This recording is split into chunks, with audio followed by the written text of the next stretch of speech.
La tuerie donc du 28 septembre dernier à Conakry. Alors si ce n'est pas une malédiction, la répétition des dictateurs, qu'est-ce que c'est, Tierno Meno Membo? C'est simplement la logique de la dictature. Lorsqu'elle commence, lorsqu'elle est vicieuse, lorsqu'elle est profonde, comme cela s'est passé au temps de Sékou Touré, il est très difficile de l'extraire. Arrivé au pouvoir en 1958, au moment de et l'indépendance. qui a reproduit en Guinée une dictature semblable à celle des régimes communistes de l'Union soviétique, de la Bulgarie. On connaît très très bien la structure démoniaque de ces régimes-là et leur capacité de nuisance.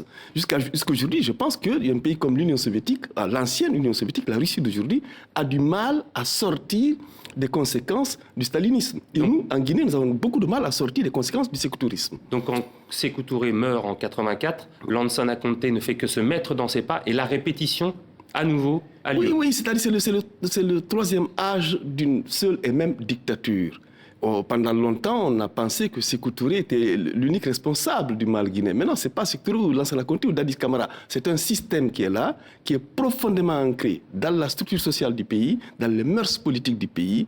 Et tant qu'on n'aura pas fait un travail de fond pour l'extraire, ce sera très, très difficile de continuer. Alors comment est-ce qu'on s'en sort? Est-ce que par exemple la réunion qui a lieu aujourd'hui au Burkina, à Ouagadougou, avec les opposants et le médiateur, le président burkinabé Blaise Compaoré, est une solution, ils appellent en fait au départ de la junte? Est-ce que c'est ça aussi l'aide, la possibilité c'est un début de solution. La communauté internationale a été pour une fois unanime à condamner ces violences et unanime à reconnaître que la solution de la crise guinéenne passe par le départ de Dadis Camara et de la junte militaire du pouvoir. C'est-à-dire que la communauté internationale aujourd'hui ne laisse pas faire?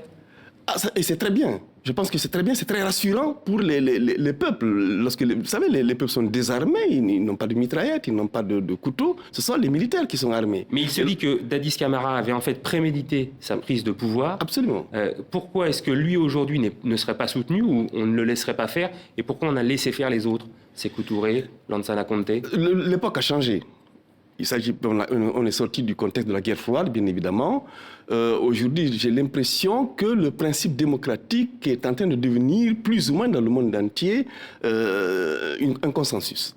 Même la Chine, même la Russie, héritière de l'ancienne Union soviétique, sont des pays aujourd'hui, à mon avis, qui intègrent de plus en plus la notion de démocratie dans leur pratique et politique, au niveau de la politique intérieure et au niveau de la diplomatie. Ça veut dire que quand l'ONU, en 2003, par son représentant en Afrique de l'Ouest, dit il faut appliquer le scénario de la cassure pour repartir à zéro, c'est-à-dire un coup d'État militaire, une transition civile et puis ensuite des élections libres, est-ce que ça vous semble toujours d'actualité? Pour moi, c'est la seule solution en Guinée. Il n'y en a pas d'autre. Il faut que ce régime-là parte, il faut que Dadis Camara et tous les militaires quittent le pouvoir, parce que l'armée au pouvoir, dans tous les pays du monde, c'est une catastrophe.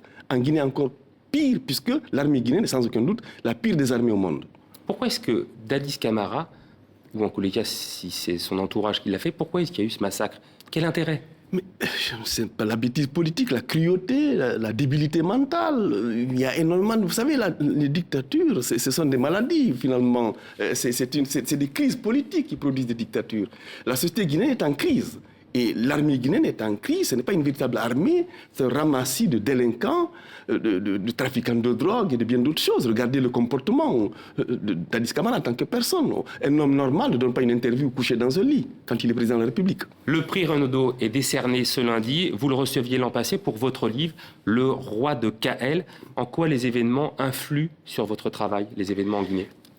Les événements en Guinée sont à l'origine de ma carrière d'écrivain. Je pense que si tout ce qui s'est passé en Guinée ne s'était pas produit, je ne serais pas devenu un écrivain. Oui, vous avez choisi l'exil en 69? Je n'ai pas choisi l'exil. On ne choisit pas l'exil. On ne choisit pas le choléra ou la peste ou le cancer. Merci de me reprendre, c'est tout à fait exact. Vous partez en tous les cas au Sénégal à pied.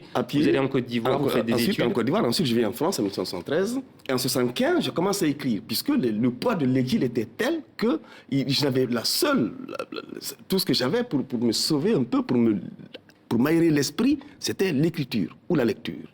Est-ce qu'aujourd'hui, vous êtes interdit de territoire en Guinée ou vous avez la possibilité Je ne suis pas en tant que personne, non, je ne suis pas nommément interdit de territoire, mais je pense que depuis les événements du 28 septembre 1958, il n'est pas très très prudent, évidemment, que je me rende compte, que je me rende à Conakry, même si ça ne me gênerait pas d'y aller si les circonstances l'exigeaient, bien évidemment.